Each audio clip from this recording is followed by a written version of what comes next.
tema que creo que ya mis colegas, sobre todo el caso de Costa Rica, se ha hablado, y es la persistencia de tener serias dificultades en materia de litigación.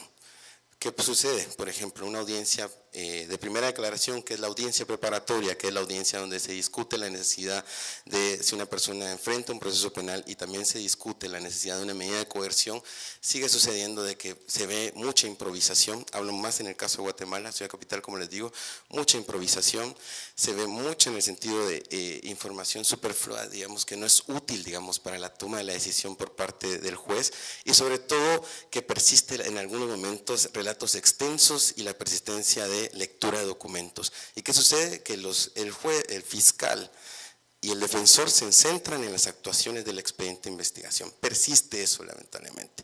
Hemos ido a hacerlo de manera oral, pero sigue persistiendo la ausencia de una técnica de litigación propia de una audiencia previa a juicio. Y ahí creo yo que existen documentos importantes que nosotros hemos tratado de manejarlo directamente, y eso voy terminando, de distinguirlo con las audiencias previas a juicio. Se sigue dando esa mala calidad de litigación, y sobre todo quiero dejar un punto, digamos, sobre todo porque cuando analizan uno el caso guatemalteco también debe tomar en cuenta que esto es el orden común, y existe también otra jurisdicción que ahora se conoce como procesos de mayor riesgo, que es donde estamos llevando a cabo los procesos de corrupción que han sido como de mayor connotación social. Ahí todavía la debilidad es más latente, y se siguen encontrando obstáculos de lamentables malas prácticas como reproducción de minijuicios en una audiencia preparatoria, y eso es débil, y lo decimos como una institución responsable. Apoyamos la lucha contra la corrupción, la lucha contra la impunidad, pero también tenemos que decir que esos casos mal manejados, sin una concepción de teoría del caso y sin buenas destrezas de litigación, están produciendo daños al sistema que no puedan, digamos, detenerse los malos resultados que puedan generar en el futuro. Eso podría decir ahorita en el caso de litigación. Creo que está con los 5 minutos. Entonces, Ana Paola. Faltan 2 ejes más, así que si vamos a estar aplaudiendo por cada eje, yo lo aplaudo más. Yo trabajé con ellos y estoy sumamente orgullosa del trabajo que presentaron, así que me la paso aplaudiéndolo desde que los conocí. Pero bueno, para que no se dilate más el tiempo. Bueno, Ana Paula. Laura, ¿no lo podrías haber dicho después de mi aplauso? Buenos días a todos, por favor. Compañeros que me acompañan en esta mesa y en esta jornada, amigos de CEJA, con quien hemos compartido ya algunas experiencias académicas, laborales, dificultades que hemos intentado romper para cumplir nuestros propósitos. Compañeros panameños, siempre es un gusto volver a Panamá. Hace pocos meses estuve aquí con el doctor Sergio Cuaresma, que estoy segura que veo todas las caras asintiendo, con quien comparto ser miembro del Instituto de Estudios Jurídicos de Nicaragua, así que es un gusto volver. Muchas gracias a todos los patrocinadores de este evento, la verdad me parece un espacio muy importante de discusión. Gracias, Laura, por el cambio de dinámica, porque sí, me parece que nos das más ganas de hablar a todos. Yo desde hace rato estoy que me pido el micrófono, quiero seguir yo, Laura, quiero seguir yo. Ok, bueno, yo les cuento. El Código Procesal Penal nuevo, entre comillas, de Honduras, data de 1999. Estuvimos 3 años preparándonos para su entrada en vigencia, que fue finalmente en 2002. Yo hubiera querido tener que hacer ese trabajo hace 10 años, porque lo que les pude contar hace 10 años es muy diferente a lo que les tengo que contar hoy, con responsabilidad y en apego a la verdad. El proceso inicial para echar a andar el Código Procesal fue muy interesante. Tuvimos procesos de selección de los más respetados que todavía se recuerdan a lo largo de la historia de mi país, donde los procesos de selección no son precisamente transparentes ni con toda la rigurosidad que debería. Pero los procesos de selección de los jueces de tribunales de sentencia que se necesitaban para poner en vigencia el Código Procesal todavía después de tantos años siguen siendo el punto de referencia en Honduras. Entonces les cuento esto porque empezamos con muchas ganas, como creo que todos cuando empezó la aplicación de nuestro nuevo código y el cambio de paradigma. Empezamos con gente muy capacitada. Estuvieron en proceso de capacitación casi 1 año estos jueces. Eran los jueces más respetados dentro del sistema de justicia, y eso que por encima de ellos están los magistrados de Corte de Apelaciones y por encima, por supuesto, la Corte Suprema de Justicia. Pero el criterio de los jueces de sentencia se respetaba en Honduras hasta hace algún tiempo de forma casi sin excepción. ¿Qué ha pasado? Que a lo largo de los años hemos tenido dos males que parece que son recurrentes en lo que he escuchado de mis compañeros que me han antecedido en el uso de la palabra. Uno, nos hemos llenado de malas prácticas. Le echamos la culpa al código de muchas cosas cuando lo que tenemos son problemas de malas prácticas. El código no es perfecto, evidentemente, el paso del tiempo ha hecho visible la necesidad de algunos ajustes, pero en sí el mayor problema del código han sido las malas prácticas y dos, las reformas. Las reformas que se han hecho al clamor del populismo penal de mano dura, de la necesidad de llenar las cárceles para que nuestras sociedades estén tranquilas. Entonces el Código Procesal ha recibido impactos muy fuertes que han llevado a que se desnaturalice el principio general que subyacía en el Código inicialmente. En cuanto a la oralidad, porque veo a Laura que ya está sufriendo. Muy bien. Les voy a contar un poco por etapas como los principales retos y desafíos, por ser políticamente correcta, que tenemos en mi país. En la audiencia inicial, que es el momento donde el Ministerio Público formula oralmente su requerimiento. Aquí hay un problema, y hay un problema no de la audiencia inicial en sí, hay un problema de la fase de investigación. El fiscal no sabe lo que está investigando. El fiscal no tiene teoría del caso. El fiscal no tiene una planeación estratégica de su investigación. Tenemos instrumentos en el Ministerio Público vinculantes obligatoriamente para todos, el PEI, el Plan Estratégico de Investigación, pero no se sigue porque todavía nos cuesta entender que ese cuadrito que está por ahí, puesto en alguna parte de nuestros archivos, es totalmente necesario para empezar nuestro caso. Si no sabemos qué estamos investigando, evidentemente el requerimiento es un reflejo de esto. Presentamos requerimientos con la mala costumbre, y eso se lo comentaba hace un momento no recuerdo, aquí estuvimos platicando con los compañeros del CEJA y les estaba comentando, tenemos la mala costumbre como Ministerio Público, y yo quiero mucho mi institución, pero eso, amor no quita conocimiento, como dicen, de presentar el requerimiento y después investigar. Ver qué encontramos, ver qué ampliamos, algo tiene que pegar, y en el requerimiento ponemos toda la cantidad de delitos que nos podamos imaginar porque uno tiene que pegar, como el mal médico que receta aquel antibiótico general, que algo se tiene que curar de alguna manera. Eso pasa con los requerimientos en mi país en la mayor parte de las ocasiones. Listo, entonces no tenemos investigación, tenemos un requerimiento mal presentado, ¿qué vamos a ir a hablar a una audiencia inicial? No sabemos el fundamento de lo que vamos a hablar, y adicionalmente no tenemos técnicas de oralidad. Tenemos una población en el Ministerio Público que se ha duplicado en los últimos años. Hemos pasado de tener 400 y pico a tener 900 fiscales a nivel nacional, fiscales que muchas veces entran sin procesos de inducción.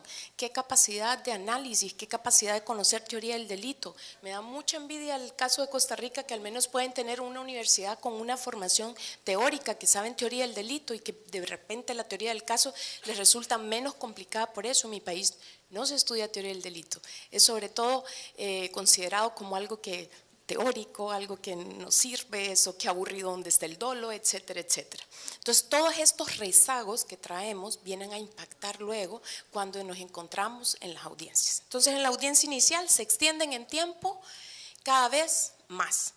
Se debería requerir una mínima actividad probatoria para acreditar el hecho y la participación del imputado, y no es cierto, señores. Los jueces están exigiendo casi un mini juicio, y el fiscal, en lugar de plantarse y decir, no señor, el código me exige una mínima actividad probatoria por temor a perder su caso, hace exposiciones de horas y horas, de folios y folios que no tienen ni sentido que estén en el expediente, para poder llevar un caso fuerte y que no me deduzcan responsabilidad administrativa por perder mi caso en la audiencia inicial. Y eso es lo que pasa en la inicial.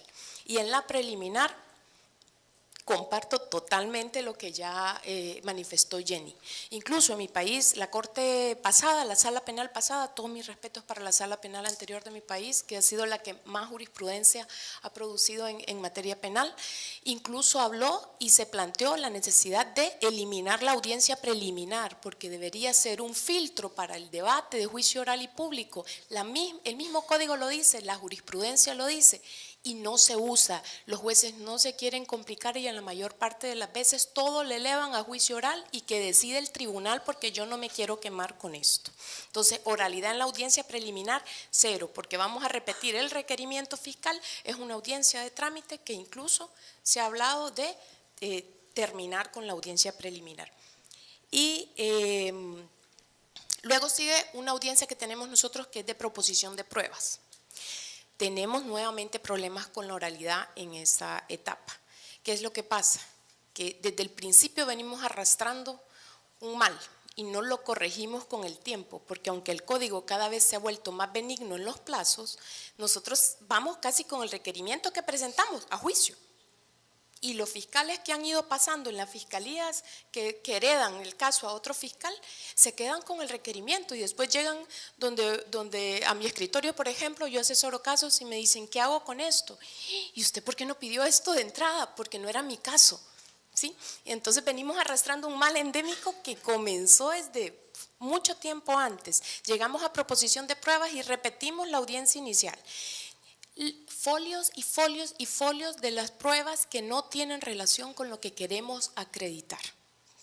Son súper extensas y definitivamente creo que ameritan una revisión muy fina sobre la finalidad de la audiencia de proposición de pruebas en mi país y cómo se está llevando a cabo.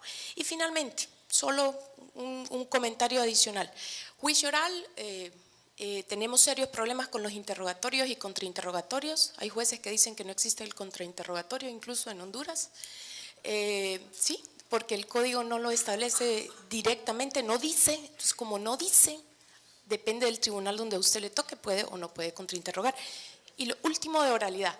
En los recursos en su mayoría son escritos. Una experiencia nada más, porque me parece muy importante. En el tema de apelaciones, hubo una corte de apelaciones de la Sala Penal de San Pedro Sula que empezó a llevar de forma oral cierto tipo de audiencias de la apelación y llegó a ser la única sala sin mora, siendo una corte de apelaciones penal y que ustedes saben que todo se apela, ¿verdad?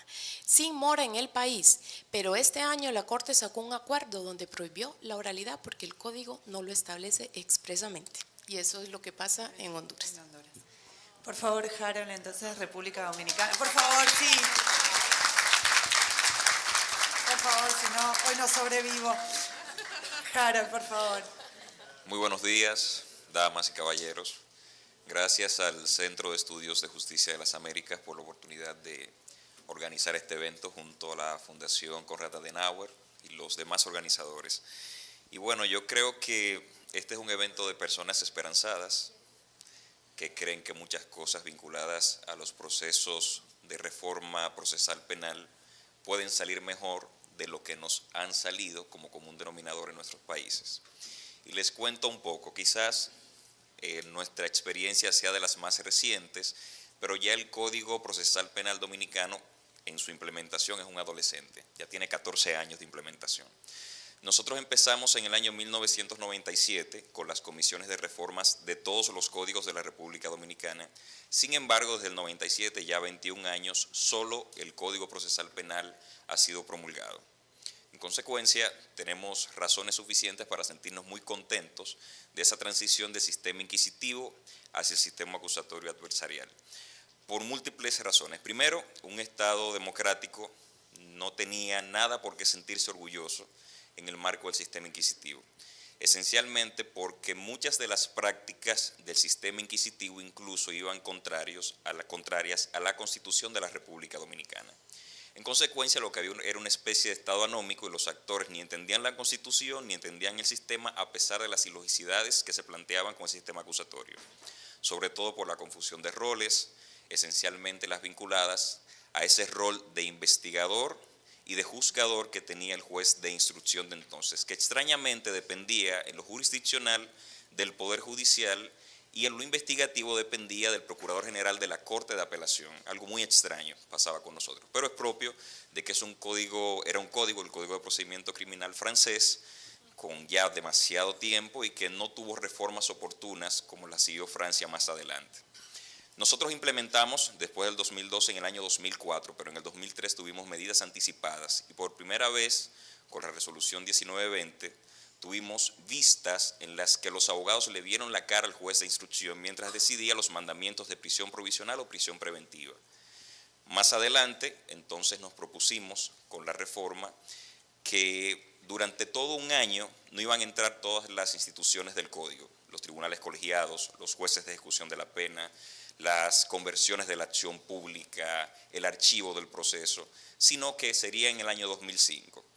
Y paralelamente creamos las estructuras liquidadoras porque no logramos expiar las causas en trámite durante el Código, la implementación del Código de Procedimiento Criminal, sino que permanecimos desde 2005 hasta 2009 sacando procesos que estaban siendo conocidos aún con el Código de Procedimiento Criminal. Llegado el 2009, entonces transitaron al Código Procesal Penal. Entonces, moviéndonos un poco a los detalles del informe, les cuento que nosotros empezamos muy bien la reforma, se fortaleció la judicatura, la defensa pública fue todo un fenómeno. Sin embargo, pasó algo, solo estos dos segmentos entendieron o se incorporaron a la reforma en toda la sociedad dominicana. El Ministerio Público llega a la reforma procesal penal sin escuela del Ministerio Público, en consecuencia sin entender la reforma en un sistema acusatorio.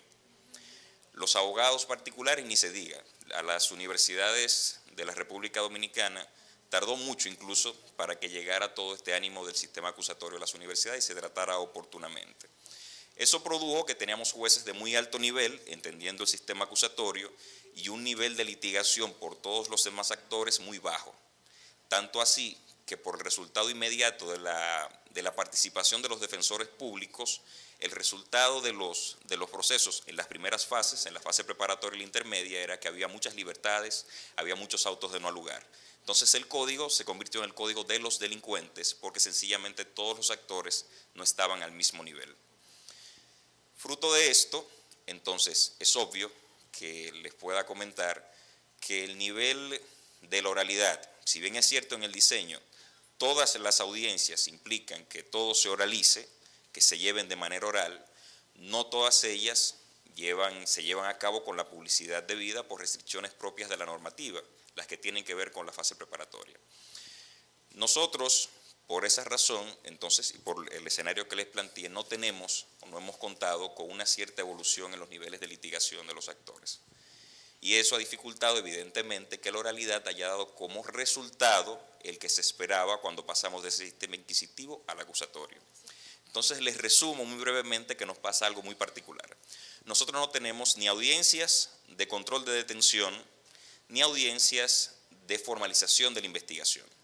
Pero producto de que el proceso penal es más placebo que antídoto, lo que sucede con los actores es que inmediatamente se detecta un ilícito penal, lo regular es que vayamos a la audiencia de medida de coerción donde se controlan los plazos, donde se controla el control de la detención y donde por primera vez un imputado sabe de qué se le imputa.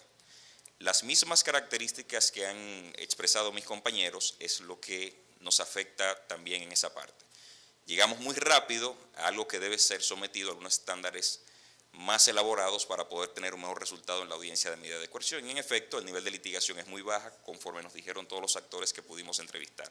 Pasa lo mismo en la audiencia preliminar, se comparte el criterio de que podría eliminarse, porque efectivamente es más una carta de ruta hacia el juicio que una audiencia en la que se hace una exhaustiva ponderación de cuestiones de idoneidad en relación a cada una de las pruebas particulares o elementos de prueba particulares presentados. Con todo lo que les he planteado, es de esperarse que en el juicio no haya un despliegue, digamos, adecuado de las actuaciones de los actores que todavía no comprenden qué significa litigar de forma adecuada, no comprenden qué son técnicas de litigación.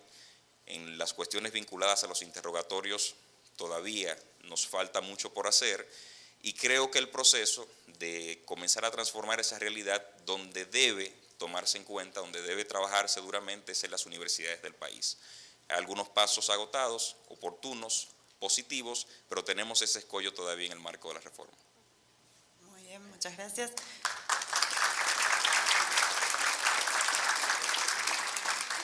Ana Dulce, entonces, en tu caso. Muchas gracias. Desde luego, gracias a CEJA y a todos los organizadores, buenos días a todos y a todas. Yo suscribo totalmente mucho de lo que ya han dicho mis colegas en esta mesa, que es además un placer compartir con ustedes.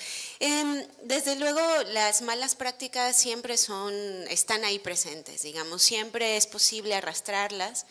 En el caso de México, y creo que en ese sentido quizá Panamá se sienta un tanto identificado, nosotros pudimos aprender de otras experiencias, es decir, países que ya habían entrado desde los 90 en la reforma procesal penal nos permitió a nosotros aprender cosas buenas y cosas malas que no deberíamos, que no, o intentamos no replicar. Una de esas fue definitivamente el tema de oralidad. Nosotros desde el inicio de nuestra reforma tuvimos las audiencias preliminares o la metodología de oralidad para todos los tipos de audiencias, incluyendo las preliminares. Déjenme regresarme un poquito. Nuestra reforma ha tenido varios momentos importantes al día de hoy. Inició en el ámbito local, nosotros somos un país federal y los esfuerzos de reforma iniciaron en estados. En la materia penal era un poder que se reservaba a los estados, por lo tanto cada estado podía emitir su código procesal penal y su código penal. Entonces así empezó la reforma con iniciativas locales que sin duda influenciaron la posterior reforma constitucional en el 2008. Esta reforma constitucional que ya obligó a todos los estados y a la federación a implementar el sistema de justicia penal vino con varios defectos, incluyendo uno al que me referiré más adelante con profundidad, que es el tema de la prisión preventiva automática, ¿no? Una disposición que está en nuestra Constitución por una serie de delitos.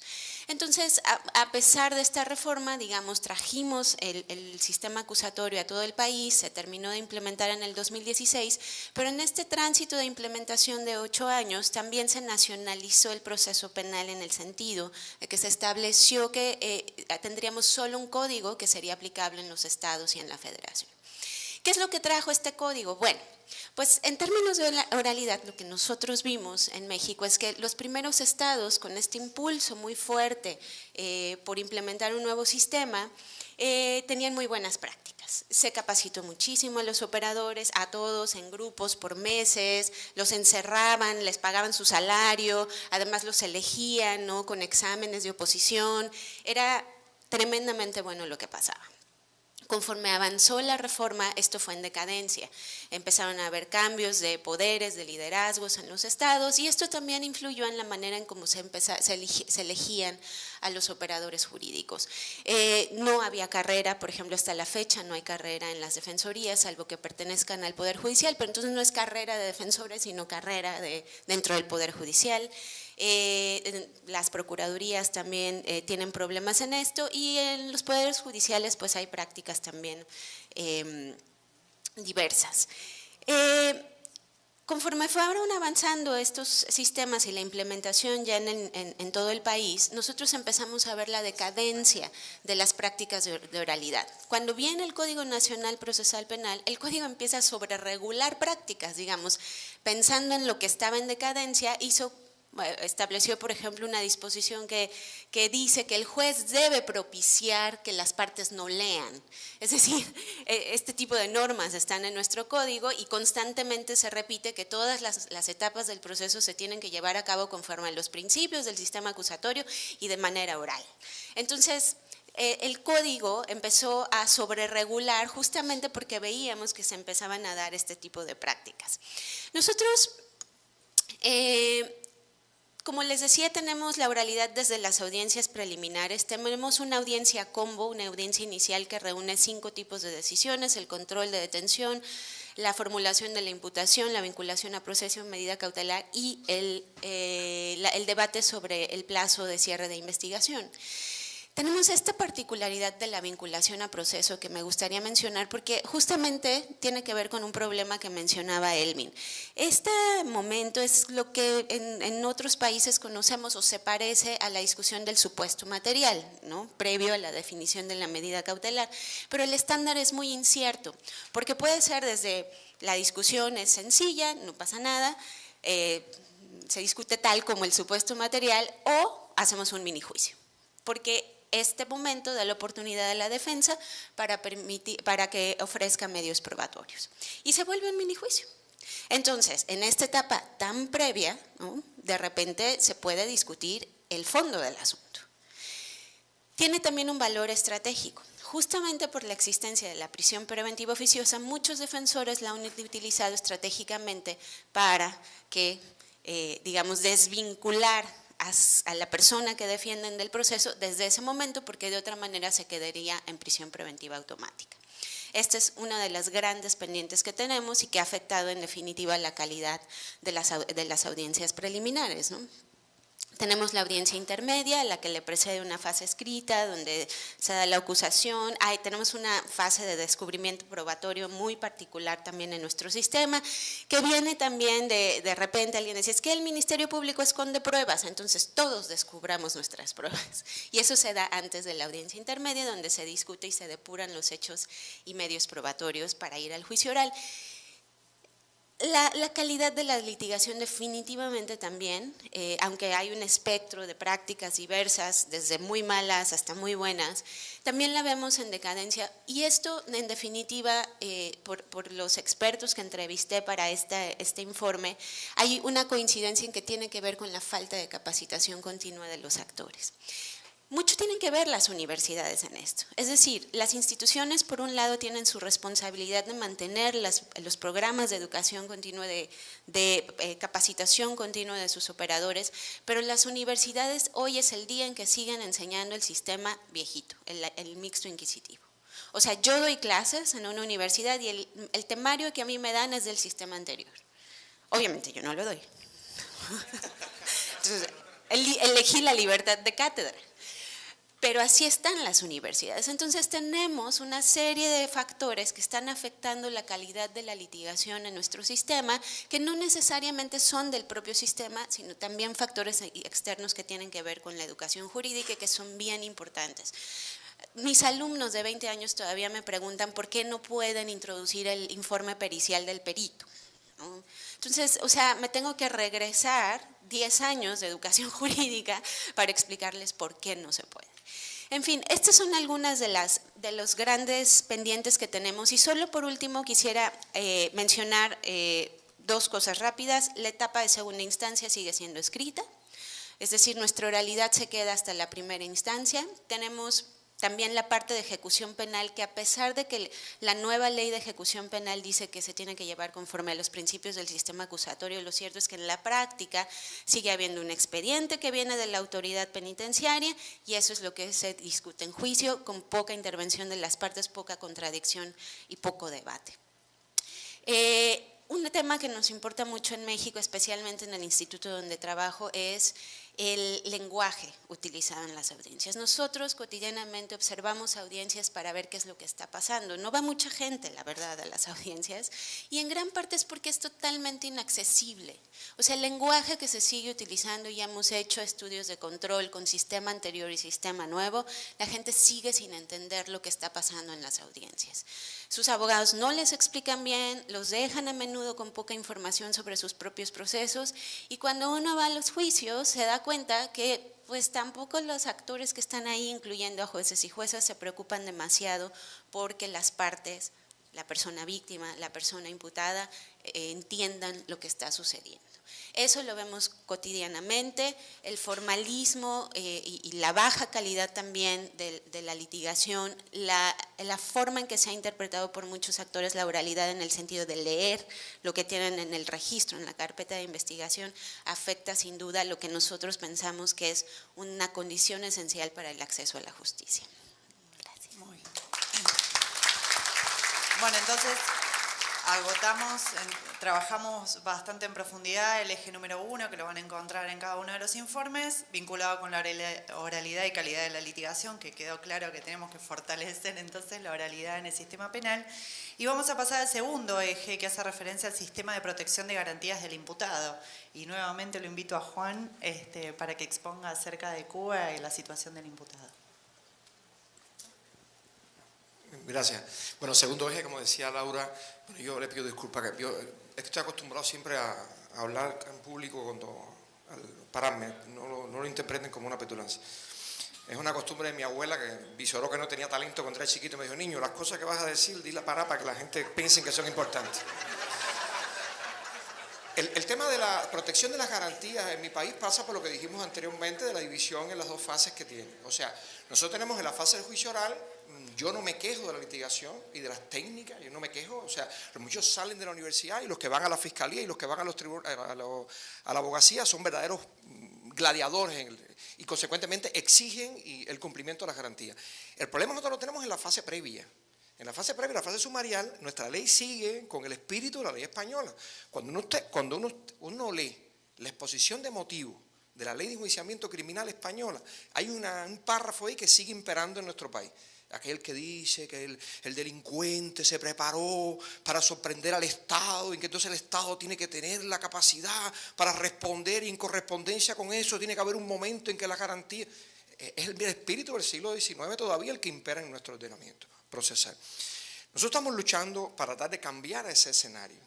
La sociedad que yo presido lleva tiempo, agrupa a los procesalistas en nuestro país, de todas las ramas, lleva tiempo en un debate para tratar de cambiar nuestra ley de procedimiento. Hay algunos proyectos, al final me referiría en el tercer punto, al papel de las instituciones, sobre lo que estamos haciendo en esta dirección. Pero ahí pasa la versión moderna del cuento de la cigarra y la hormiga. El cuento de la cigarra y la hormiga, la versión moderna que hay en la actualidad, que la cigarra se disgustó tanto con la hormiga que se hizo amiga del fumigador.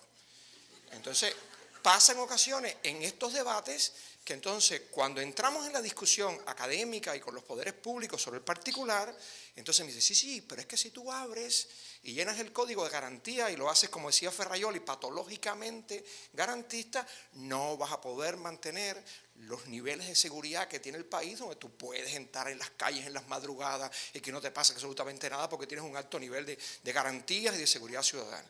Entonces, es un lenguaje que está operando en el discurso de mi país, yo sé que también en algunos otros escenarios, que lastra muchas veces el logro de una amplitud de la garantía en la fase preparatoria. Tenía un crédito de 4.35 y estoy consumiendo 2.38. Muchas gracias. Hay tiempo todavía. Bueno, entonces, Ana Dulce está allá. ¿Podés? Porque quedó muy lejos el micrófono. Si no, Ana Paola, ¿querés vos seguir? Para que no... Muy bien. Cuando vuelva el otro micrófono.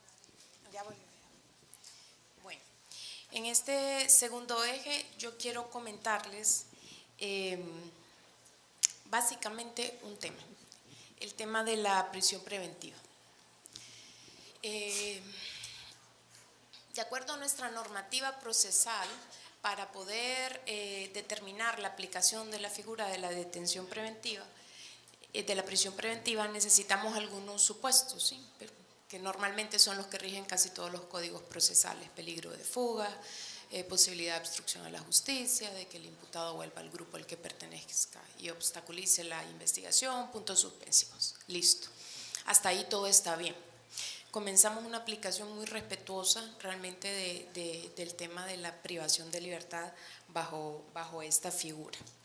Sin embargo, con el tiempo, las altas tasas de criminalidad de mi país, que desgraciadamente lidera el top 10 de homicidios y es un país considerado muy peligroso por las altas cifras de criminalidad, sobre todo en delitos contra la vida, ha hecho que el legislador, en lugar de concentrarse en el establecimiento de políticas públicas orientadas a la prevención de los delitos, se oriente, como en la mayor parte de nuestros países, a restringir libertades, a restringir posibilidades de aplicar medidas sustitutivas y a que se rompa la lógica inicial del Código Procesal, donde la privación de libertad era una excepción. Entonces, en los últimos años ha pasado de ser una excepción a ser la regla principal que rige la práctica. ¿Qué pasa con la prisión preventiva? Hubo una reforma en 2013, y esto se los quiero decir tal cual. Hubo una reforma en 2013 del Código Procesal, del artículo 184, que era el que regulaba esta figura, y de acuerdo al texto actual dice expresamente: no proceden medidas sustitutivas de la prisión preventiva en los delitos siguientes, dos puntos.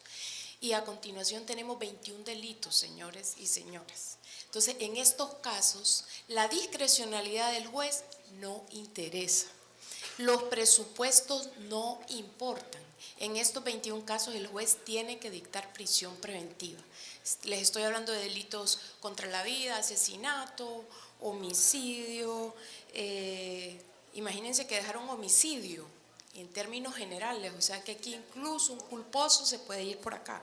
Parricidio, violación, trata de personas, pornografía infantil, secuestro, falsificación de monedas, luego delitos que no hemos tenido, genocidio, magnicidio, asociación ilícita, por supuesto, porque ustedes conocen el fuerte problema que tenemos en el Triángulo Norte con maras y pandillas, terrorismo, que no tenemos todavía casos de terrorismo, delitos relacionados con armas de guerra, contrabando, defraudación fiscal, delitos relacionados con el tráfico ilícito de drogas, femicidio y el único delito contra la administración pública, y esto fue muy discutido en mi país cuando la reforma se aprobó, prevaricato, dirigido expresamente a los jueces.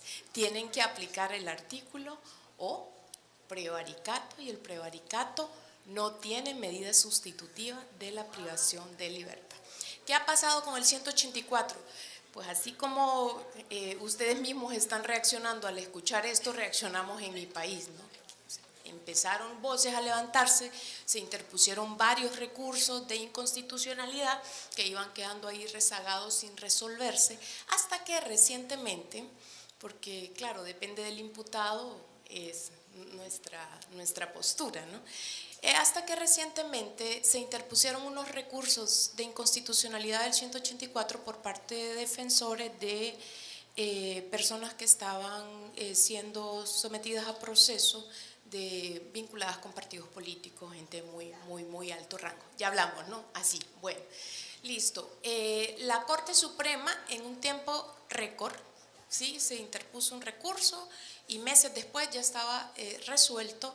En sentencia de 2018 estableció que el artículo 184 no era inconstitucional porque no vulneraba ningún derecho. Es la sentencia 2-2017 que se publicó este año, y dijo: el artículo 184 no se contrapone al debido proceso ni a la presunción de inocencia. La actual situación del país requiere continuar adoptando medidas tendientes a garantizar la vida, la integridad, la propiedad, la libertad personal, entre otros bienes jurídicamente protegidos, creando excepciones a las medidas sustitutivas a la prisión preventiva. Esta es la base de la sentencia, donde dice la sentencia, el artículo es constitucional. ¿Qué tenemos como consecuencia? Recomendaciones de la Comisión Interamericana de Derechos Humanos, que ya ha elevado la voz y ha dicho en sus recomendaciones textualmente: reformen el 184 porque está contraviniendo la convención. Tenemos cifras alarmantes, y básicamente ese es el motivo de la presencia de esta computadora hoy enfrente mío. Pero me llamó mucho la atención. Miren, el Instituto Nacional Penitenciario de mi país en 2016 dijo: hubo un aumento de la población penitenciaria del 30% desde el 2013. Pasaron de 12.032 a 17.017 privados de libertad hasta 2016. Y luego, con cifras más actuales, hay un organismo en Estados Unidos que lleva todas las cifras de privados de libertad, quienes están con prisión preventiva y tal, que se llama World Prison Brief, y al 21 de agosto de 2017 dijo: en Honduras hay 18.950 privados de libertad. a 2017, el 53.1 de esos privados de libertad estaban ahí por tener prisión preventiva. De 2016 a 2017 casi subió en 2000 el número de personas privadas de libertad. ¿Por qué? Porque tenemos cada vez más presión, los jueces están atados de manos en ese sentido y porque ya hay una sentencia que establece que el artículo es constitucional. Entonces, en el ítem que dice protección y garantías del imputado me parece que es lo más relevante que yo les puedo comentar.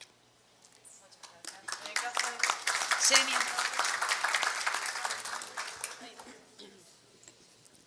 Bueno, digamos que después de toda la crítica que yo hice con relación a la falta de técnicas de litigación en mi país y a lo imperdonable que es que después de 20 años tengamos algunas falencias que no se deberían justificar, en este segundo capítulo del estudio que hicimos bajo la dirección de Laura, que es el sistema de protección de garantías, ahí es donde yo pude respirar, digamos, porque ahí sí yo tengo que decirles que Costa Rica ha tenido como una seria conciencia de la importancia de respetar las garantías, no solo del imputado, como me voy a referir luego, sino también de las víctimas. Es decir, temas como el principio de inocencia, como la carga de la prueba, que es resorte del Ministerio Público y nunca del imputado, temas como los niveles de convicción y la distinción que hay que hacer cada día en nuestro trabajo entre probabilidad y certeza son cosas que en Costa Rica, digamos, sí yo puedo decir que se tienen, digamos, como bastante claras. La teoría de la prueba es una cosa, digamos, que se domina bastante bien. Claro que habrá jueces malos, como en todo lado, pero digamos, haciendo una generalización, diríamos que todo ese tema es, digamos, de la parte que mejor funciona. Nosotros tenemos una conciencia en Costa Rica que es que lo peor que puede hacer alguien que se dedique a la materia penal es ordenar una prisión preventiva, porque es lo peor, porque están mandando a una persona en privación de libertad sin que se haya superado la necesaria demostración de culpabilidad o sin que se haya superado el principio de inocencia. No sé si me estoy explicando. Nosotros decimos que ontológicamente, o sea, tan grave es pasar, para la persona que lo sufre, pasar una noche en la cárcel condenado que porque está en prisión preventiva, pero que desde el punto de vista ético-jurídico es muy terrible que lo sea en prisión preventiva porque todavía ese es un ser humano inocente a la que no se le ha demostrado la culpabilidad. Entonces, con esa conciencia, una de las cosas que yo pude concluir en el estudio es que una de las cosas que sí se trabaja bien en Costa Rica es la audiencia de medidas cautelares. Ahí el Ministerio Público, y en eso sí que el Ministerio Público ha avanzado bastante, ha entendido que acreditar la probabilidad es un trabajo que se litiga. Los defensores en mi país, me parece que igual que en República Dominicana, ya lo habíamos hablado nosotros dos, son como defensores muy buenos, tienen mucha historia la defensa pública en Costa Rica. Entonces también han aprendido a litigar muy bien, digamos, esa audiencia. Entonces el trabajo intelectivo que se le exige al juzgador para decir por qué hay probabilidad no es una cosa que nada más se pueda hacer recitando lo que alguna de las partes dijo, sino que hay que contestarle a las partes por qué no va o por qué sí va el argumento de la defensa cuando dice esa prueba no me hace probabilidad o no alcanza el estándar de probabilidad. Y es una cosa de trabajo de todos los días de los jueces. Una vez de que se acredita la probabilidad, que para nosotros incluso todos los días se cita la norma constitucional que exige ese nivel, entonces ya ahora sí pasan como al segundo capítulo, que es acreditar la necesidad de cautela o los peligros procesales. Y entonces ahí normalmente, que también hay gente malita, pero normalmente la gente hace un esfuerzo para acreditar por qué la persona está arraigada al país, por qué no se va a fugar, por qué no tendría motivación para evadir el proceso o por qué no hay peligro de que obstaculice los fines del proceso o obstaculice la prueba. Eso también se litiga. Sí se resuelve todo al final, pero cada parte se da el trabajo de referirse a ese tema de manera desagregada. No como he observado tal vez en algunos otros lugares que todo lo hacen entre una bolsa y no se sabe cuándo es que se está refiriendo a un punto y cuándo al otro. Y finalmente, La otra cosa que ha significado para nosotros tal vez como el control, el autocontrol de calidad de esas decisiones es haber comprometido a los jueces con el principio de proporcionalidad. Porque el principio de proporcionalidad es un principio de derecho público que importamos a la materia penal para garantizar a la persona de carne y hueso que esa disposición del Estado que lo priva de libertad no es arbitraria. Entonces, obligar a los jueces a decir por qué esa medida es idónea, por qué es necesaria, o sea, por qué el peligro procesal no puede solventarse con una medida menos gravosa y por qué es proporcional en sentido estricto, obliga no solo al juez, sino a las partes a motivar todo ese tipo de aspectos y muy concretamente a justificar el plazo de la medida. Porque en Costa Rica no se valen ni las prisiones preventivas automáticas, ni tampoco por plazo legal, sino que hay que justificar. Si es 15 días hay que decirlo, si son 2 meses hay que decir por qué y si son 6 meses igual. Nunca se vale por todo el plazo de la investigación porque es una cosa, digamos, que rompe con esta idea del principio de proporcionalidad. Entonces, básicamente respecto del imputado, yo podría decir con un poco de paz que en términos generales se tiene conciencia de las garantías. ¿Cuál es la lástima de no dominar las técnicas de litigación en la audiencia preliminar y en juicio? Porque ya digo que la audiencia de prisión preventiva en mi país es presentable, digamos, desde el punto de vista acusatorio. Bueno, que si usted no domina las garantías, lo que está corriendo es el riesgo es que una parte asuma el rol del otro y eso genere anular el rol de una de las partes y que el juez se exceda. Y eso tiene un impacto en las garantías, necesariamente sí.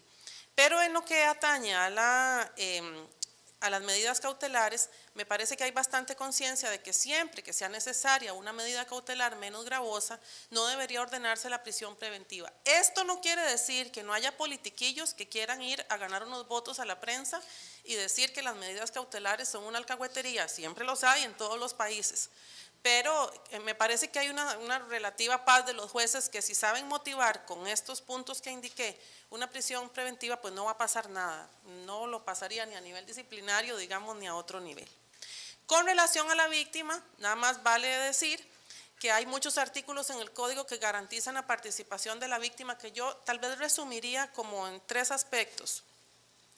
Los mismos derechos que tiene el Ministerio Público los debería tener la víctima, esa es la visión del código. Entonces, la víctima tiene derecho a apelar aunque no tenga defensor. La víctima tiene derecho a presentar una acción propia aunque el Ministerio Público pida un sobreseimiento.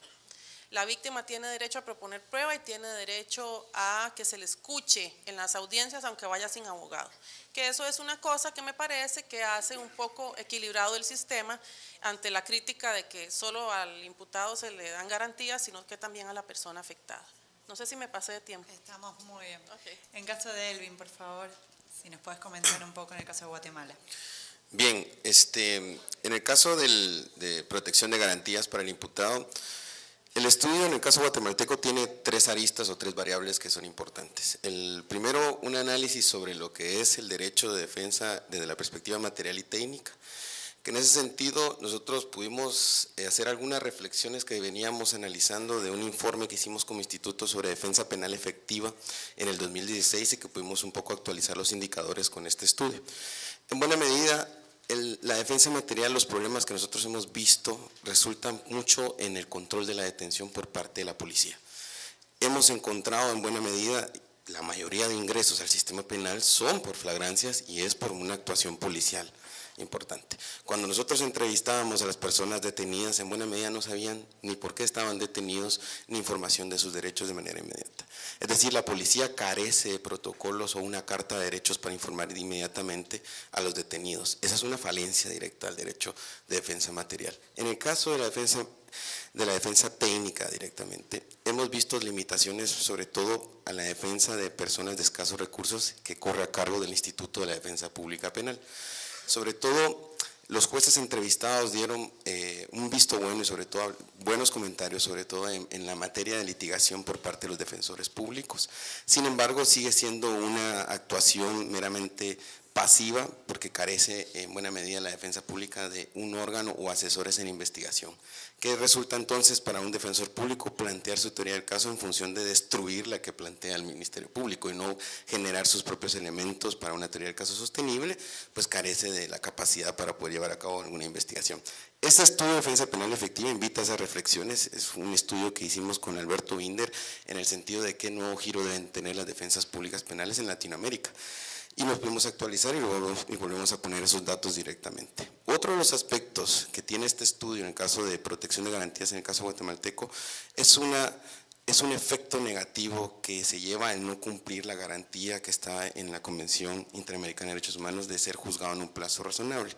El efecto negativo nosotros lo denominamos mora procesal o mora judicial, que en buena medida deviene en que una persona no sea juzgada en el plazo razonable o, como se dice, en los plazos que están establecidos tanto en la Constitución como en el mismo Código Procesal Penal. ¿Qué resulta? Los problemas son a partir de una deficiente organización judicial.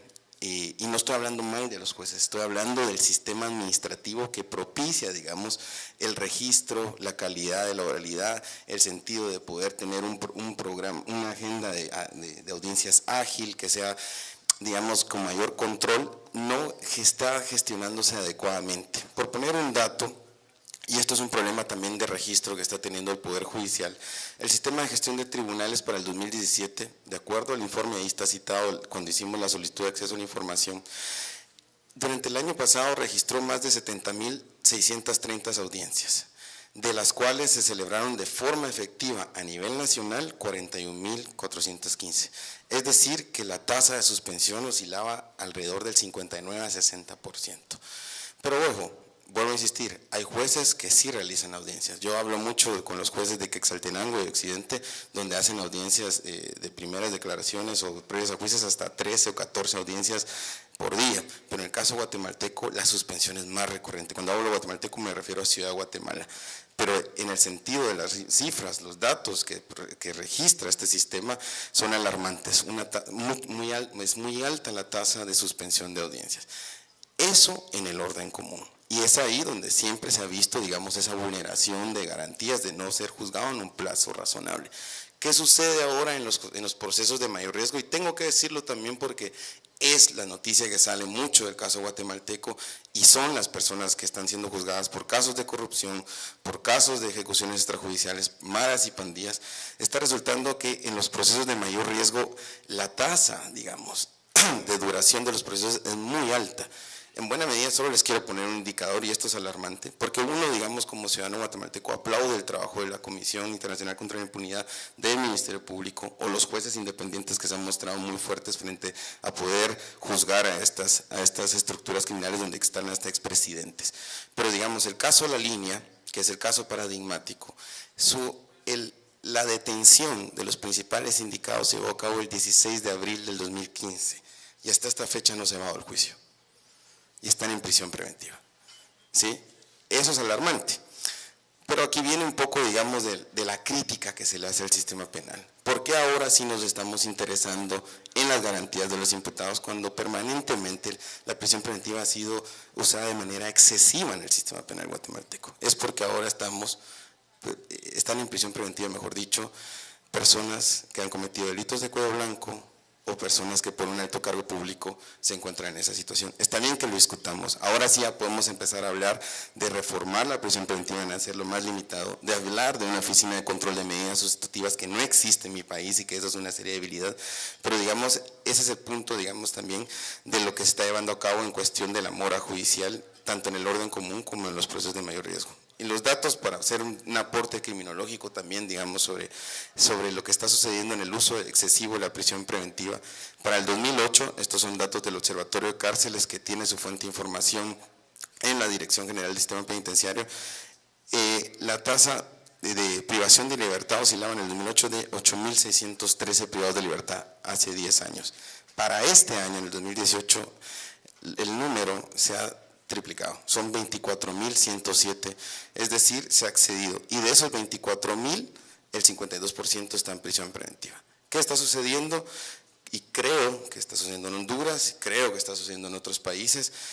el problema de la prisión preventiva no está encontrando una forma ágil desde el punto de vista político, desde el punto de vista de la gestión, de los tribunales y de las demás instituciones de justicia, desde el control también de las medidas alternas a la prisión, que son problemas que no estamos resolviendo y que en buena medida afectan directamente las garantías propias del imputado. Esos son como los tres aspectos que analizamos en la variable de protección de garantías.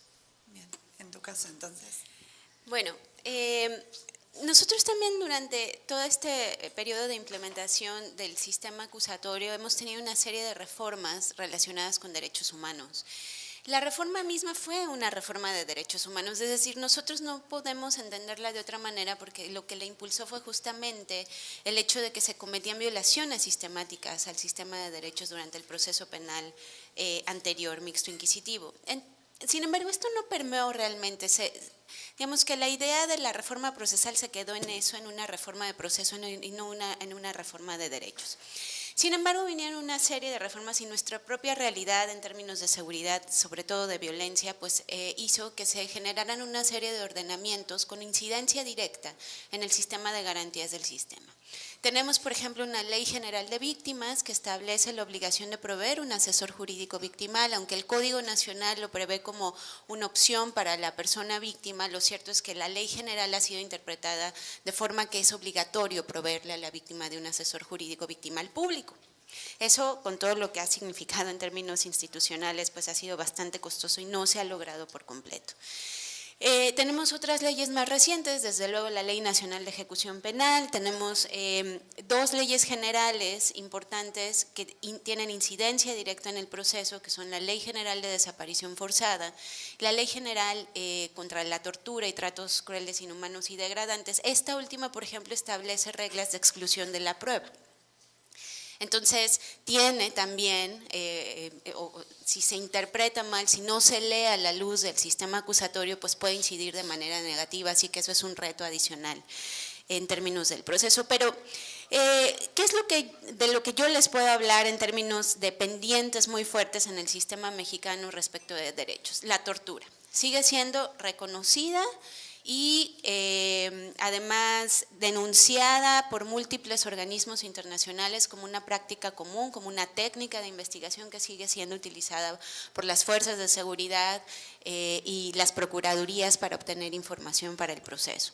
De hecho, tenemos una encuesta reciente que es la Encuesta Nacional para Personas Privadas de Libertad, una encuesta oficial que emite el Instituto Nacional de Geografía, Estadística e Informática, que se llama INEGI, y ellos reportaron que por lo menos el 75% de las personas que fueron encuestadas mencionaron haber sido víctimas de algún tipo de violencia psicológica y el 63.8% de algún tipo de agresión física durante sus detenciones.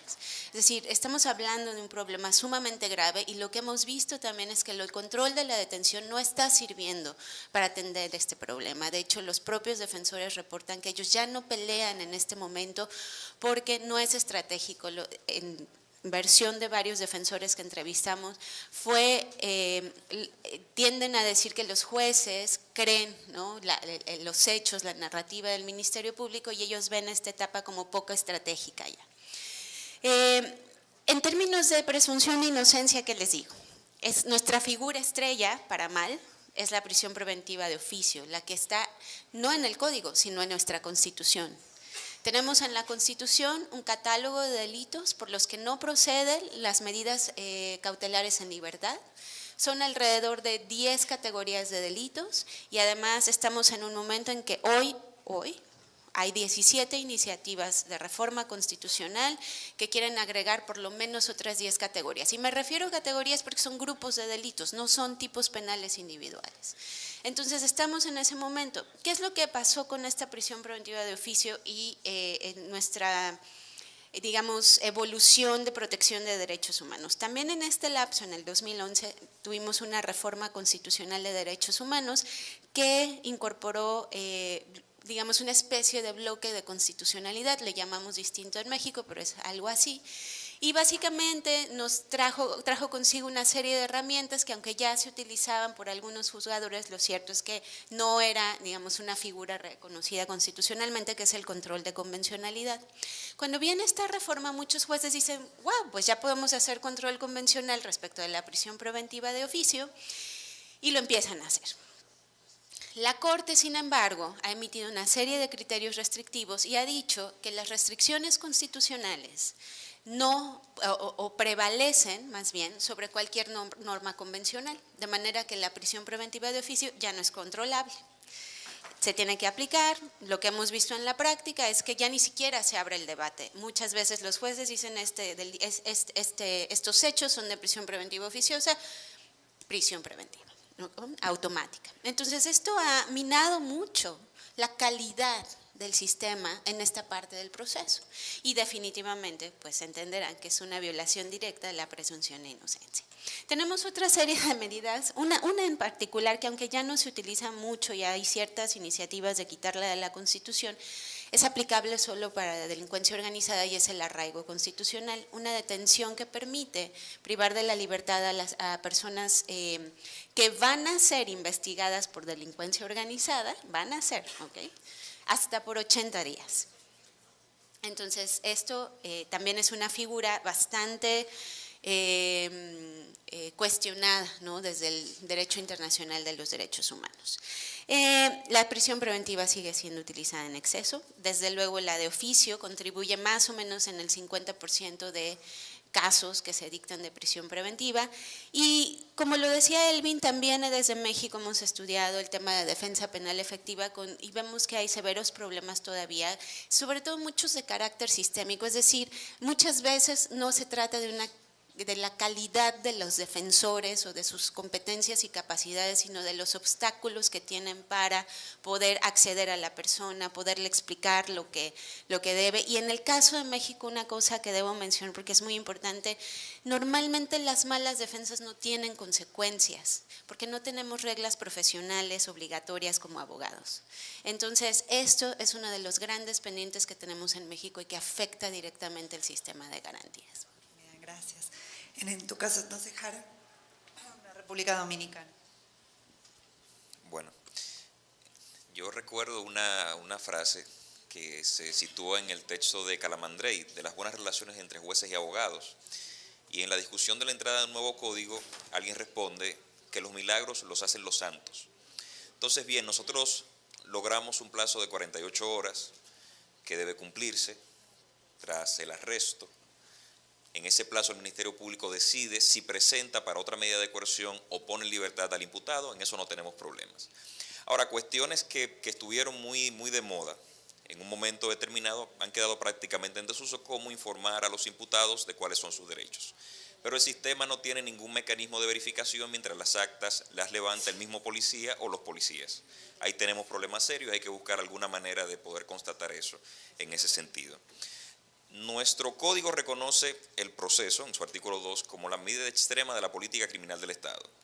Y al mismo tiempo se plantean las medidas de coerción como medidas excepcionales, todas las medidas de coerción. Y son tan importantes para el proceso, a pesar de la excepcionalidad, que modulan tanto el plazo de duración máxima del proceso, que es de 4 años, uno de los actos iniciales del procedimiento del que se toma en cuenta para la duración máxima del proceso son las solicitudes de medida de coerción establecidas en el 226. 7, entre ellas una, la prisión preventiva.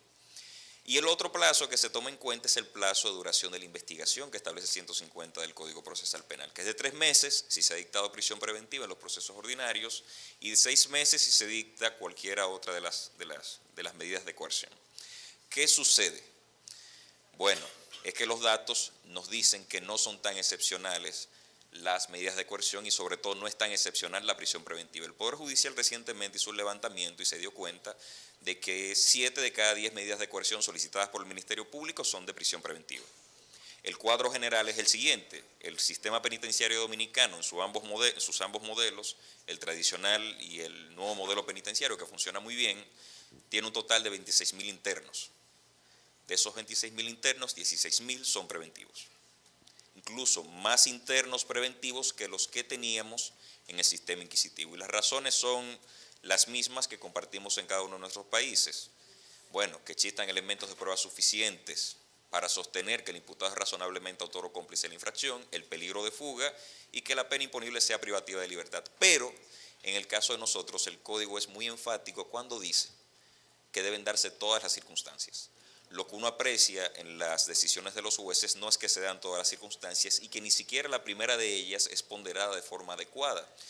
Por eso, lejos de ser un ejercicio o hacerse un ejercicio, como mencionaba mi compañera, de probabilidad en el ámbito de la medida de coerción y se desarrolla una dinámica probatoria adecuada, lo que se hace acá es sencillamente identificar que se dan por lo menos dos de estos presupuestos, el peligro de fuga y que está reprimido con pena privativa de libertad del ilícito, y con eso yo creo que casi basta para imponer una medida de coerción cualquiera, sobre todo la prisión preventiva.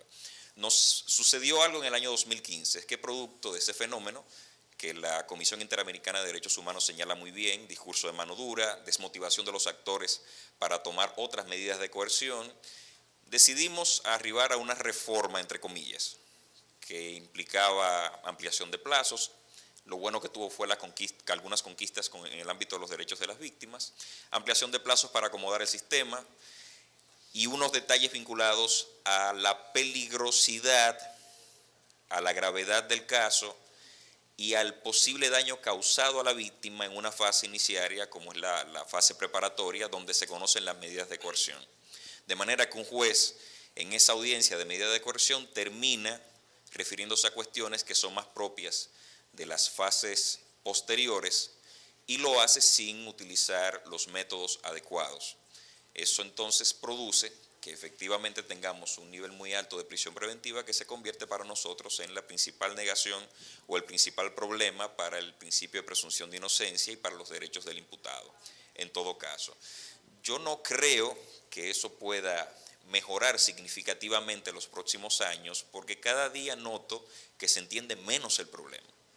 Y los tomadores de decisiones políticas no entienden nada, en lo absoluto, porque en los discursos del día a día, muy por el contrario de entender estas situaciones del sistema penitenciario, de entender la realidad de las medidas de coerción como excepcionales, se promueve ser más duros al utilizarlas. Entonces no descarto, aunque no tenemos ni prisión obligatoria por ilícitos de ningún tipo en la República Dominicana, ni tenemos periodos muy largos, son 12 meses en los casos ordinarios y 18 meses cuando se trata de casos complejos. No descarto que más adelante las reformas que puedan venir se vean tentadas a establecer límites de la prisión preventiva todavía un poco más agresivos que los que tenemos actualmente. Eso sería muy grave, pero como pueden ser procesos incontenibles, comencemos a observarlos desde ahora, a ver qué pasa, a ver si nos hacen caso. Bueno, muchas gracias. Y entonces ahora vamos a iniciar ya el último eje que está vinculado más que nada con la gestión y la organización de los tribunales como consecuencia de dar respuesta a la oralidad. Entonces Juan nuevamente pone su reloj, se pone de pie y nos comenta un poco entonces en Cuba cómo funciona el tema de las instituciones judiciales. Gracias, Laura. Tengo crédito de tiempo ahí. Mucho. Pero no voy a abusar. Bueno, el tema de las instituciones, ¿se oye, no? El tema de las instituciones en nuestro país, bueno, es la tríada tradicional, ¿no? La Fiscalía, los tribunales y en nuestro país hay una organización específica, muy particular, que es el que capitaliza la organización de la abogacía. La Fiscalía en nuestro país es bastante fuerte, con un grupo de prerrogativas, como lo explicamos hace un rato. Pero yo creo que el elemento fundamental que podríamos destacar como elemento positivo es que tiene una estructura bastante fortalecida, tiene presupuestos bastante adecuados y tiene organismos de investigación vinculados a ella bastante bien organizados. Hay un instituto de medicina legal, hay laboratorios de criminalística, o sea, hay mecanismos adecuados para sostener la investigación y tiene un cubrimiento de la planta institucional bastante satisfactorio. Tiene escuela de capacitación propia que permite que los estudiantes cuando salen de la universidad entran a la carrera fiscal y consecuentemente logran rápidamente una inserción. Las críticas son las que hice anteriormente de un empoderamiento que tienen que esperamos que en un momento determinado disminuya y para mi satisfacción cada vez que nos vemos con fiscal en los cursos que le damos hay una masa de jóvenes que está absolutamente convencidos de que el cambio es necesario. Al final me referiré al elemento del cambio. el actor que yo considero en mi escenario, en el escenario de mi país, más satisfactorio es el de los tribunales. Los tribunales que saben que están llegando tarde al proceso penal, porque como les explicaba, no había un control, un protagonismo durante la fase investigativa, tratan de salvar constantemente por instrucciones del Consejo de Gobierno, que es el órgano gubernativo de la judicatura cubana, de ir corrigiendo, ir dando paulatinamente mayores facultades a los jueces en el acto del juicio oral. En el año 2011 se aprobó una instrucción de ese Consejo de Gobierno que se conoce en el argot nuestro como guía metodológica para el acto del juicio oral, que lo que hace es una interpretación pretoriana de la ley de procedimiento. Donde quiera que había un resquicio en el acto del juicio oral, donde a lo mejor la interpretación lo llenó de contenido, empoderando a los jueces para que tengan una mayor posibilidad de control y una mayor posibilidad de actuación y facilitar las garantías y en mayor protagonismo dentro del acto del juicio oral. En el caso de la abogacía es muy peculiar, o sea, en nuestro país, por las propias características de nuestro sistema, los vínculos que tuvimos durante mucho tiempo, los modelos organizativos de la abogacía de los países socialistas, la abogacía nuestra es una abogacía peculiar, o sea, está organizada en una organización que es autónoma, no pertenece al mecanismo del Estado, agrupa a los abogados para el desempeño profesional y opera como una gran organización de abogados. Tiene su presupuesto propio, tienen bastantes facilidades financieras para organizar el trabajo y la actividad de la abogacía es incompatible con cualquier otra actividad que no sea la docencia. Pero realmente hay un determinado nivel de satisfacción, lo vimos en Río cuando se analizó este tema, que estuvo la vicepresidenta de la organización nuestra, y ellos se ocupan de la defensa profesional y también se ocupan de la defensa de oficio y garantizan una defensa de oficio bastante efectiva. Esta organización de la abogacía tiene un elemento que caracteriza el modelo y es que los ingresos o las tasas de honorarios profesionales están controladas por el Estado. O sea, el Estado hace una intervención a través del Ministerio de Justicia del ejercicio de la abogacía para garantizar en un modelo económico como el cubano que haya un acceso paritario a la abogacía a partir de un principio que se estableció desde los años 60. O sea, el Ministerio de Justicia garantiza que es quien aprueba las tarifas de profesionales de la prestación de servicios, que haya un estándar y que consecuentemente no haya una diferenciación entre lo que se cobra por un abogado más exitoso o un abogado menos exitoso. O sea, garantiza que el acceso sea paritario y no se diferencia mucho de la abogacía de oficio. Eso es lo que permite fundamentalmente que la abogacía de oficio en mi país goce de relativo privilegio y de un mérito y una satisfacción en sentido general que yo creo que lo tienen relativamente más ganada. 40 y 43. Tengo crédito, me quedan unos minutos para unas consideraciones finales. En estos momentos nosotros tenemos cierto entusiasmo. ¿Por qué? Porque con las cosas que he sido crítica con el modelo de nuestro país. En estos momentos estamos enfrascados en un debate sobre la modificación de la Constitución. La Constitución nuestra es una Constitución del 76, muy marcada por el concepto del socialismo soviético, muy programática y no normativa. En estos momentos la población en sentido general, en un buen ejercicio cívico, está discutiendo el anteproyecto de Constitución. Esta semana termina la recopilación de las informaciones. En la universidad estuvimos 3 días desde las 8 de la mañana hasta las 6 discutiendo artículo por artículo y haciendo aportaciones, y tenemos un grupo de trabajo nuestro que está trabajando en el equipo que está conformando la Constitución y estamos tratando de colocar ahí en la parte de las garantías jurisdiccionales de los derechos un grupo de estas cosas las que hemos discutido aquí. ¿Para qué? Para que el legislador ordinario, que tiene 18 meses después para hacer la ley de procedimiento civil y la ley de procedimiento penal, en la que está trabajando un grupo de profesores nuestros, puedan tener un handicap que el legislador no pueda ordinario después alterar, o sea, en cuanto a debido proceso, tutela judicial efectiva y muchas de las cosas que hemos indicado aquí como defecto de nuestro modelo procesal. Con esto agradecerle y ya termino con 5 y 56 minutos. Muy bien, muchas gracias, Juan. Jenny, entonces, en tu caso en Costa Rica, el tema de la organización de los tribunales. Bueno, tal vez aquí lo importante, para resumir un poco toda esta experiencia que tuvo Costa Rica con este tema de la distinción entre funciones jurisdiccionales y funciones administrativas, es que cuando en el año 1996 se aprobó el Código Procesal Penal, también se aprobó una ley de reorganización judicial, más o menos por el mismo tiempo. Entonces, el paradigma que existía, eran fundamentalmente 2 cosas que hacían ahí como un parteaguas importante. Número 1, que ya se iban a eliminar aquellos juzgados y tribunales de una sola sección, donde hay un solo juez que manda en su parcela, sino que se iba a trabajar con baterías de jueces en unidades de trabajo que iban a aprovechar las economías de escala. Digamos, esa fue una de las cosas importantes para nosotros. Y lo otro, que los jueces ya no iban a tener funciones administrativas porque iba a haber un órgano de administración que se iba a encargar de eso.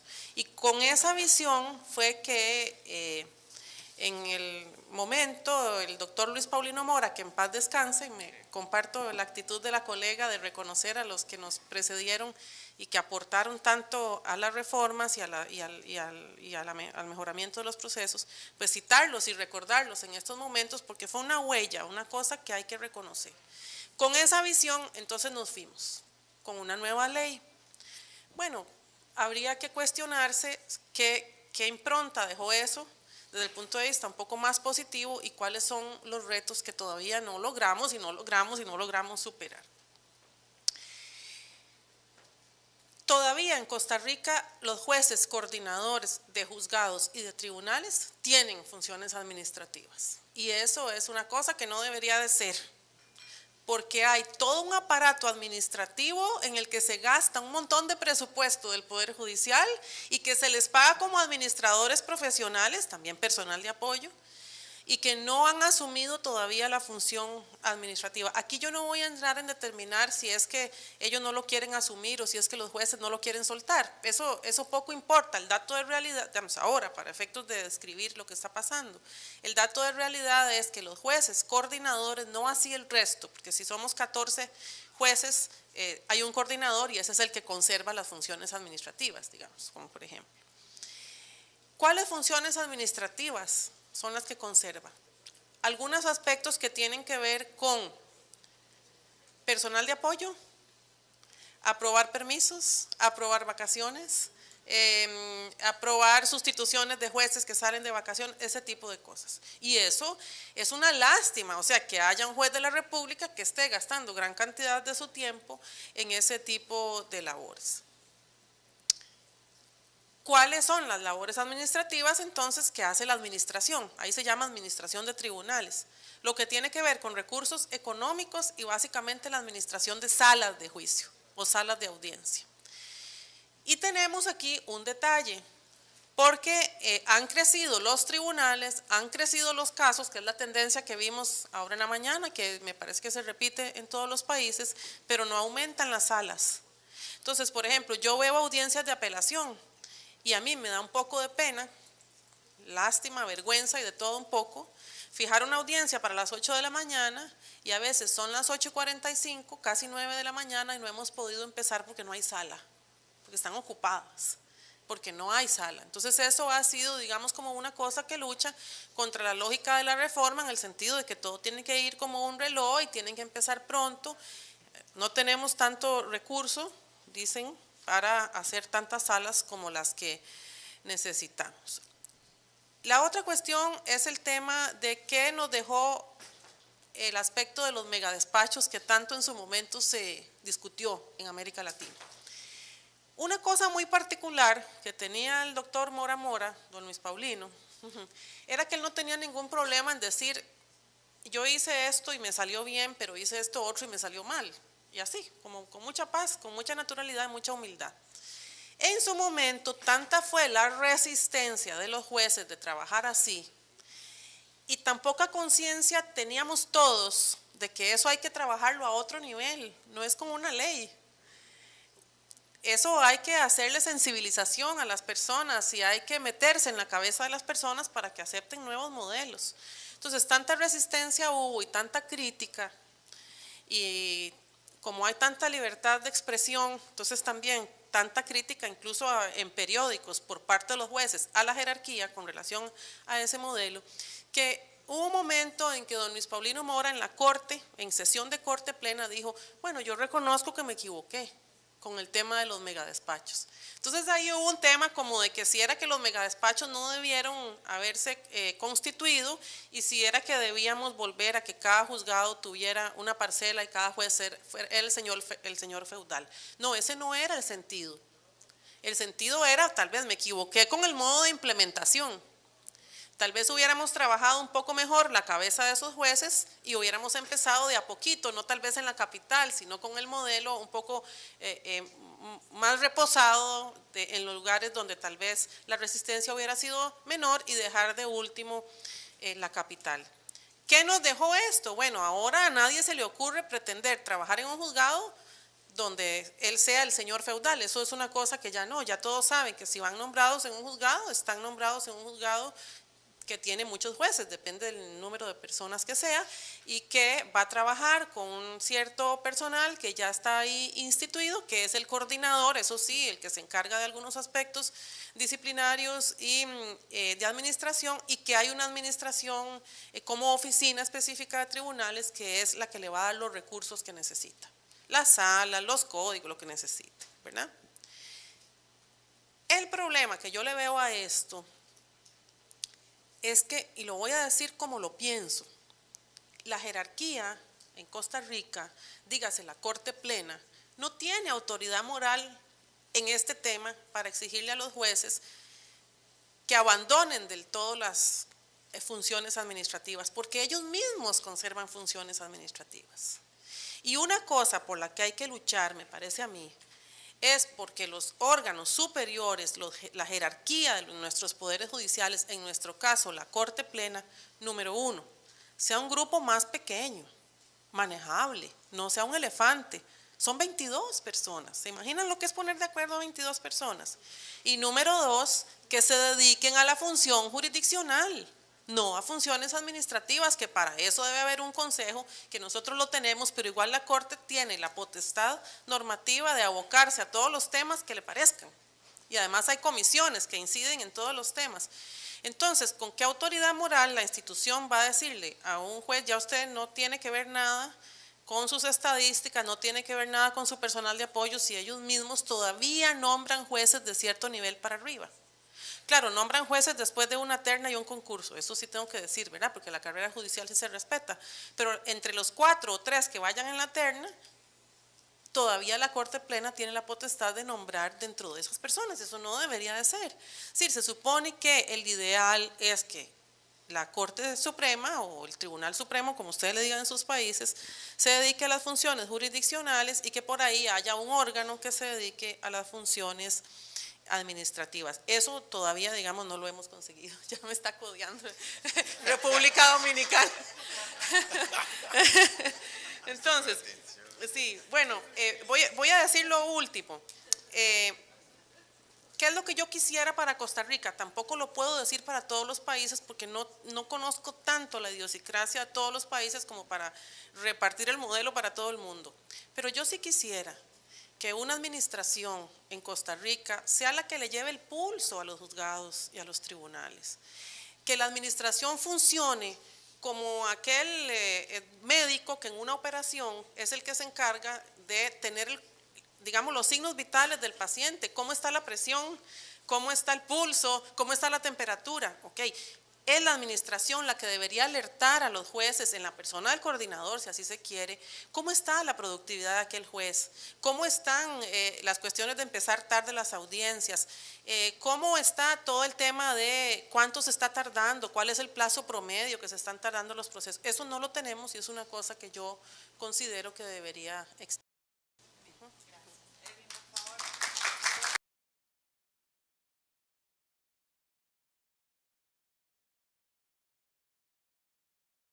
De naturaleza política y sobre todo en que la Corte no ha permitido del todo despegar a este Consejo de la carrera judicial.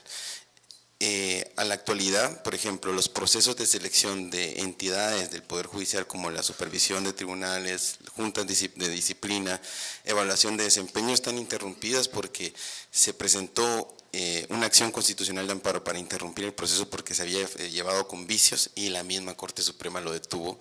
Es decir, en esa guerra, digamos, ya entre una batalla entre lo que es la Corte Suprema y el Consejo de la Carrera. En eso prácticamente esa medida de quitar las funciones administrativas o separarlas de lo jurisdiccional sigue siendo un dilema que requiere hasta reforma constitucional en el caso guatemalteco y que lamentablemente el año pasado que se impulsó por parte de instancias internacionales y poderes del Estado no pudo llevarse a cabo. En el caso de las organizaciones de la organización y gestión de otras instancias del sector justicia y Ministerio Público es la institución tal vez que muestra pasos muy adelantados. También en el 2016 se llevó a cabo una reforma importante en su ley orgánica, ha apostado más a la especialización del fenómeno criminal en el sentido de ampliar, digamos, la creación de fiscalías especiales o de sección que se acotan a determinados fenómenos criminales de distintas variables, de distinta económica, de población vulnerable, también, digamos, de perspectiva de género y sobre todo también en materia de distintos tipos de fenómenos criminales que aquejan a la cotidianidad guatemalteca. En ese sentido, y con eso quiero cerrar porque no me voy a extender mucho el tiempo, y me parece a mí que sí es una reflexión que desde el instituto hacemos nosotros porque nos encontramos en un momento político álgido en el caso guatemalteco, y creo que si uno ve los periódicos guatemaltecos entendería, digamos, y es realmente que en el caso guatemalteco, distinto, digamos, a todos los estados latinoamericanos, tal vez el caso hondureño se parece ahora un poco, nosotros hemos tenido el apoyo en los últimos 10 años de una Comisión Internacional de Naciones Unidas para poder desarticular lo que son cuerpos ilegales y clandestinos incrustados en el estado. Se le conoce como CICIG. Es un experimento realmente mundial que ha funcionado bastante bien durante los últimos años, sobre todo del boom del 2015, que llevó, digamos, a destapar casos de corrupción donde estaban implicados altos funcionarios y de hecho el expresidente y la exvicepresidenta. Se ha continuado, digamos, en esos casos de investigaciones, casos muy fuertes, casos donde están ligados empresarios de la élite económica, altos dirigentes de partidos políticos tradicionales, juntas directivas del Congreso de la República completas en prisión preventiva, y prácticamente se ha hallado, digamos, ha llegado al punto en este momento, y con esa es una reflexión final en el caso guatemalteco, donde el actual presidente de la República tiene una pugna directamente contra la comisión y ha hecho todo hasta en Naciones Unidas por desmantelarla y también afectar las investigaciones que lleva a cabo el Ministerio Público. Si me lo preguntan a mí, pero no sé, este es mi criterio y es el criterio de la organización que yo represento, que es que el criterio que compartimos en la sociedad civil guatemalteca es, en buena medida, de las organizaciones sociales mejor dicho, en buena medida no estamos listos porque todo, digamos, todas las leyes de regresión están puestas en la mesa y con un Congreso que 1 de cada 4 diputados está sujeto por investigación penal, lo único que está pensando es en legislar en sus intereses. Y sobre todo porque esa instalación de capacidades no se ha llevado del todo.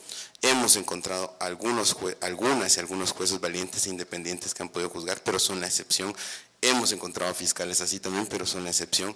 Y realmente esa metodología de investigación, de poder llevar a cabo grandes casos de criminalidad económica y corrupción, solo ha sido posible por la voluntad política de las últimas administraciones de las fiscales generales, son 3 ya, de hecho las 3 han sido mujeres y la actual también está en esa línea, y sobre todo el papel que ha acompañado a la comisión. El caso guatemalteco merece un especial análisis en ese sentido, porque este tema de CICIG o la MASI en Honduras, que ya también tiene un rol importante, que de hecho en México se está discutiendo la posibilidad, creo que en El Salvador algunos ya lo están anunciando, la posibilidad de una comisión de esta naturaleza, se pone en juego ahora porque realmente, y eso está relacionado con la reforma procesal penal que se llevó desde hace más de 25 años en el caso guatemalteco, ha permitido las condiciones para poder perseguir este tipo de casos y este tipo de gente que nunca había sido tocada por el sistema penal.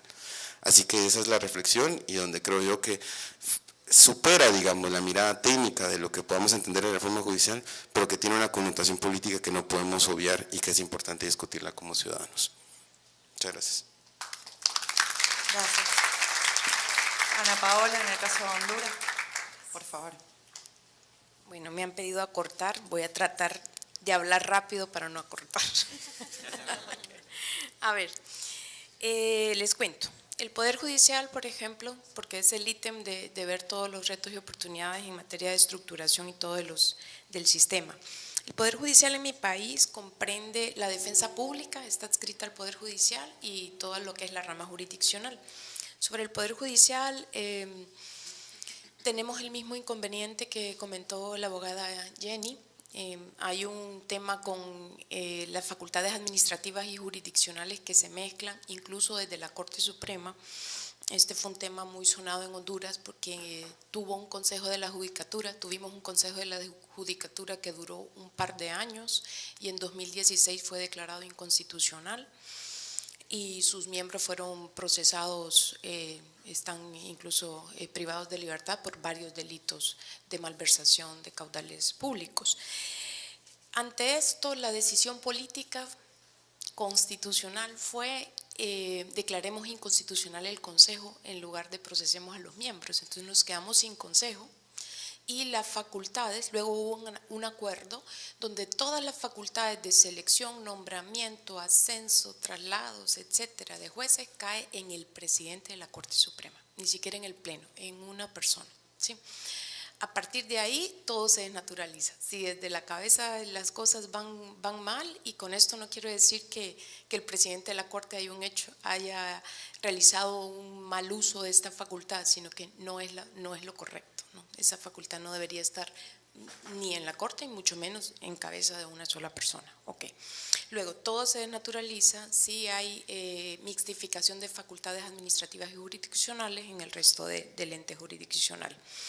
Tengo que decir que favorablemente el Poder Judicial que ha mejorado los procesos de selección, que ahora hay protocolos de selección que se han seguido más rigurosamente que antes.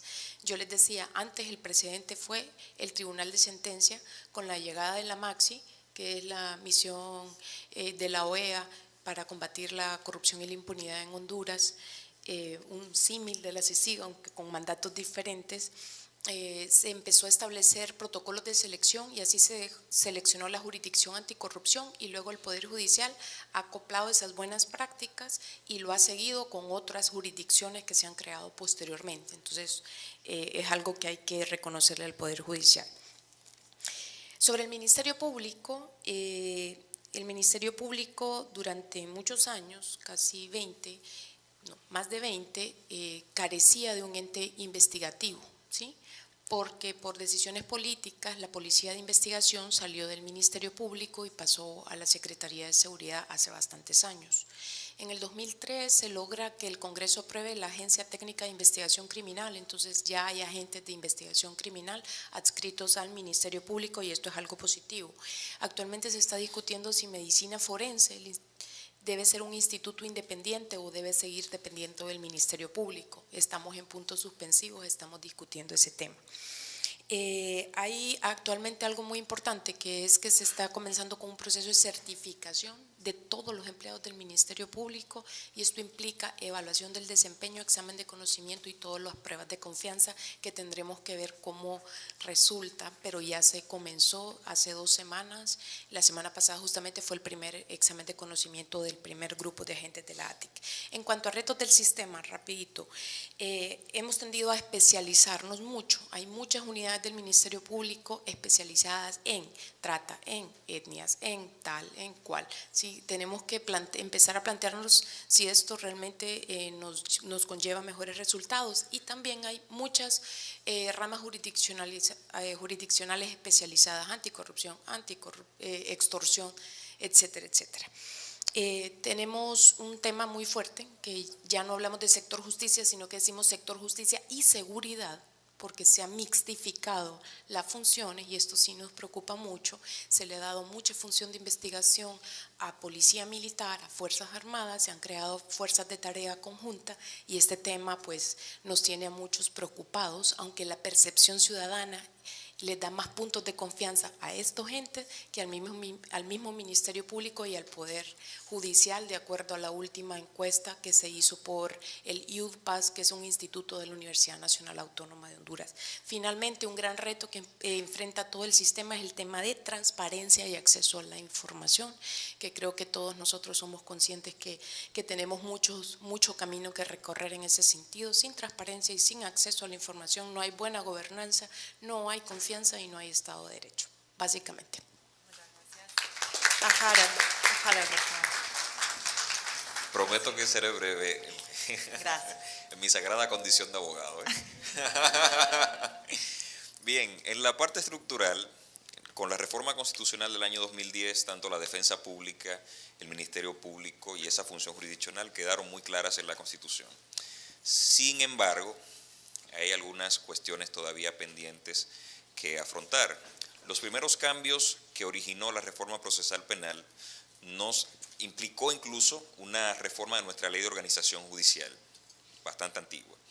Y con esa reforma se crearon los tribunales colegiados, porque en el sistema inquisitivo teníamos al juez unipersonal. Los tribunales colegiados conocen las audiencias de los casos que superan los 5 años de reclusión, y los tribunales unipersonales, que todavía existen, entonces conocen casos que tienen una cuantía menor. Nuestra estructura jurisdiccional es vertical y la secuencia de las fases es la que determina la intervención de cada uno de los actores. Algo que tenemos en común es la discusión del modelo de gestión o de los despachos judiciales. Tuvimos un muy buen arranque con el modelo de gestión del despacho judicial del Distrito Judicial de La Vega, y ahí incluso ganamos el Premio Innovar Internacional por los resultados del modelo de gestión. Hoy un juez supremo era quien lo dirigía en ese momento. Sin embargo, el modelo de gestión, como otras cuestiones del sistema de justicia, se ven lastradas por la cuestión presupuestaria.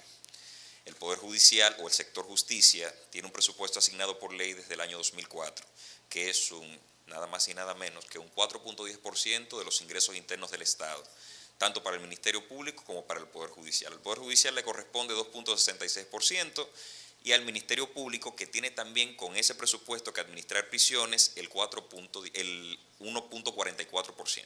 Entonces, con eso que tenemos acá, considerando que nunca se le ha concedido el presupuesto que tiene asignado por ley al Poder Judicial, al Ministerio Público, iniciativas como el modelo de gestión se dificultan bastante, porque requieren de espacios adecuados, la formulación de ciertas condiciones para que puedan operar efectivamente, y eso no ha sido posible.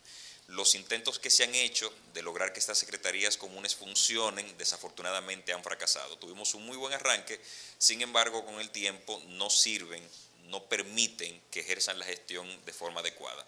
Sí vale la pena destacar que los jueces no ejercen funciones administrativas, pero controlan todavía la agenda de las audiencias.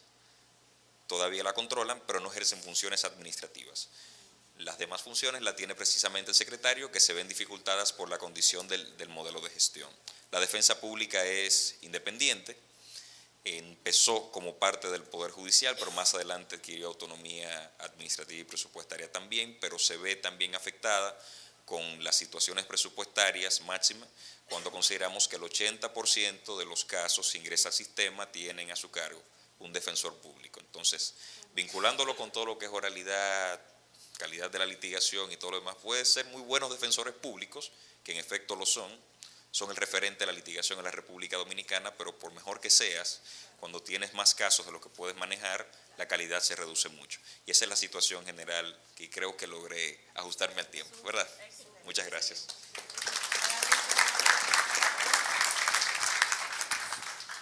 Bueno, intentaré ser breve también, muy rápido. Haré menciones muy breves de lo que ha pasado en términos institucionales, estructurales. Creo que es uno de los grandes pendientes en México. Hoy todavía pensamos que no hubo una suficiente reforma institucional que requería, ¿no?, este tipo de cambio en nuestro sistema procesal penal. Cometimos un error muy grave desde al inicio.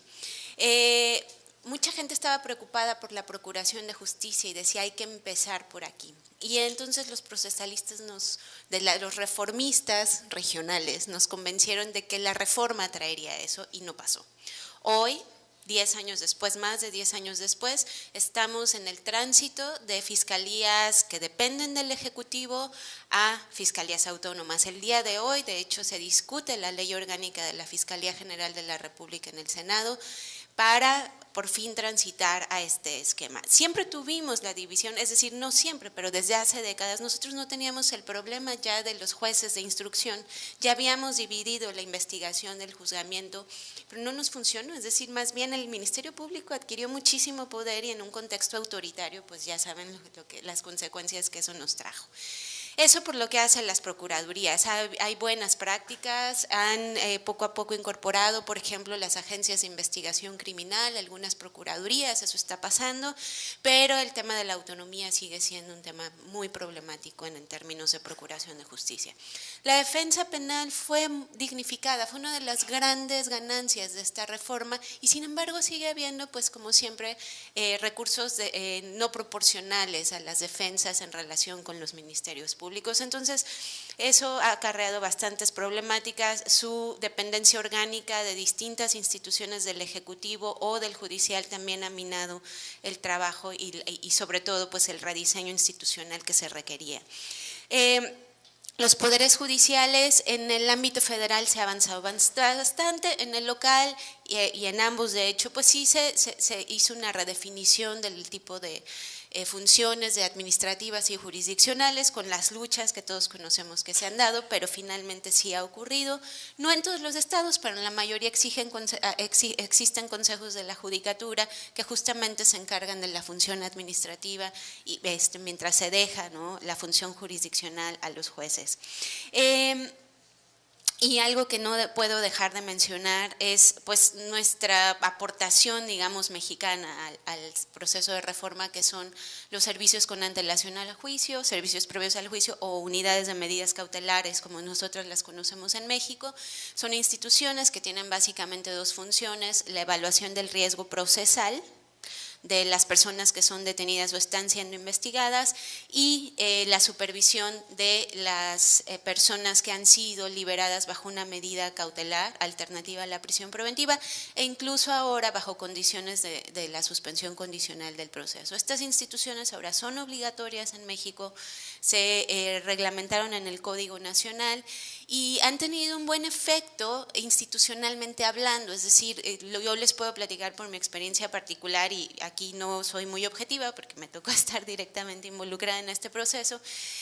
Sí han generado virtudes, digamos, o ciclos virtuosos en las instituciones en general, lo que a muchas, por ejemplo, instituciones les faltaba, como el registro de datos respecto de las personas que eran detenidas, que eran sujetas a una medida cautelar, pues se tuvo que mejorar, ¿no?, con la incidencia de estas instituciones que requerían de esa información para hacer su trabajo, por ejemplo. Reorganizar, por ejemplo, el acceso a las personas detenidas fue una exigencia que se tuvo a partir también de la implementación de este tipo de mecanismos.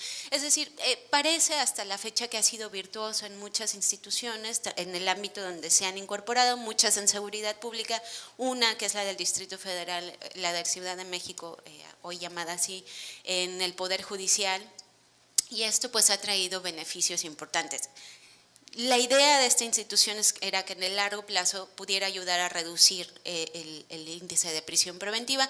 No ha sido el caso, todavía pensamos, y es que la prisión preventiva, ustedes saben, pues es un tema bastante complejo y volátil, entonces ha tenido buena incidencia, buenos niveles de cumplimiento, se calcula, las mejores tienen por arriba del 95% de cumplimiento de personas que realmente regresan a su juicio con la supervisión de estas unidades.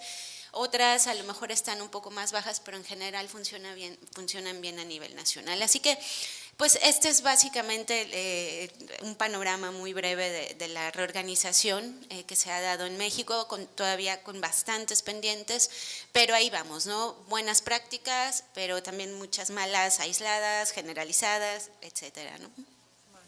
Muy bien, muchísimas gracias. Un fuerte aplauso para cada uno de los autores de los informes. Llegaron varias preguntas, por cuestiones de tiempo no tengo opción, voy a tener que elegir. Igualmente, por lo que estuve leyendo, de las consultas que tienen, forman parte de los informes y del final, digamos, de la jornada de hoy, donde se hace un balance. Entonces, probablemente la mayoría de sus respuestas sean satisfechas más tarde. Pero voy a hacer principalmente una que me parece que no la vislumbré muy clara en los informes y en el balance y demás, y está dirigida principalmente a Jenny, que dice: de lo dicho se advierte la necesidad de, llámese laboratorio de buenas prácticas o de un ente verificador del proceso penal, dinámica y actuación de las partes, ¿cómo? ¿Cómo, quiénes y qué estructura sería más conveniente para conformar ese ente? toda una estructura. Yo quisiera saber quién hizo esa pregunta, pero después me cuentan. No, es que vieran que toca fibras sensibles, porque resulta que acaba de entrar un gobierno nuevo a Costa Rica, cuyo principal proyecto era pasar un plan fiscal. Y entonces hizo un proyecto de ley con un plan fiscal en el sentido integral de la palabra, pero que tiene unas normas que tocan al Poder Judicial. Y entonces se podrán imaginar que está enfrentado el Poder Judicial, que pegó así brinco, porque en mi país el Poder Judicial tiene, digamos, una gran legitimación, y enfrentado con el gobierno central y los diputados que quieren que el proyecto pase. Y una de las cosas por las que no se aprobó a nivel de Corte Plena el proyecto es porque dice que un ente externo al Poder Judicial sería el encargado de hacer la evaluación del desempeño. Entonces, esto toca fibras sensibles porque en Costa Rica el tema de la independencia judicial está clarísimo en dos vertientes, que la Constitución dice en el artículo 151 y siguientes de la independencia del Poder Judicial como institución, y dice el Poder Judicial solo le obedece a la ley o solo se debe a la ley, no está vinculado a nada más. Y lo segundo, digamos, la segunda vertiente de la independencia judicial, cada juez es independiente de criterio frente al caso concreto. Entonces ahí están cerradas todas las puertas a esto de una estructura con entes que diga quiénes y cómo van a controlar al Poder Judicial. Entonces, en el imaginario costarricense, digamos que el ente que verifique la productividad y calidad de los tribunales penales tiene que ser un ente de carácter interno. Y creo que así contesto la pregunta. No está en la posibilidad de la mentalidad costarricense una cosa como un ente externo que venga a decir si están los jueces haciendo mal o haciendo bien, porque eso todavía no nos ha llegado. Es decir, la credibilidad que conservamos, que se ha visto un poquito lastimada por algunos eventos que después podemos compartir en un café, todavía nos da para tener galillo, decimos nosotros, para decir ente externo no, todavía no. Gracias a Dios no estamos como en esa circunstancia. Probablemente el banco de buenas prácticas sea una cosa, digamos, más soft, más light, que nosotros pudiéramos admitir, y eso, digamos, no está mal. Hay un banco de buenas prácticas en Costa Rica, lo que pasa es que se hizo como muy difuso porque se implementó para todas las materias y para todas las prácticas administrativas, jurisdiccionales, civiles, penales, de familia, de tránsito. Y entonces al final de cuentas hay un banco de buenas prácticas, pero no hay como una especialización por materia que venga a darle continuidad. Porque el tema con esto en nuestros países, según mi experiencia y el conocimiento, digamos, de lo que teóricamente se pueda llamar identidad latinoamericana, si es que existe, no es el tema de las iniciativas y de echar a andar una iniciativa, es el tema del seguimiento. Porque claro, abrimos con bombos y platillos y entonces todo el mundo sabe que hay unas buenas prácticas y usted va a una actividad internacional y dice, sí, tenemos buenas prácticas. Pero ¿cómo le da continuidad a eso? ¿Y cómo se asegura de que eso sea una política institucional en el sentido de exigirle resultados? Ahí está el quid del asunto y es otro cantar. Espero haber contestado la pregunta o no sé si dejé más dudas que las que había. Bueno, perfecto. Entonces con eso ya damos por concluida esta mesa redonda. Nos juntamos entonces a la 1:30, nos volvemos a encontrar acá para ya analizar esto mismo, pero en Sudamérica. Muchísimas gracias, un fuerte aplauso para ella.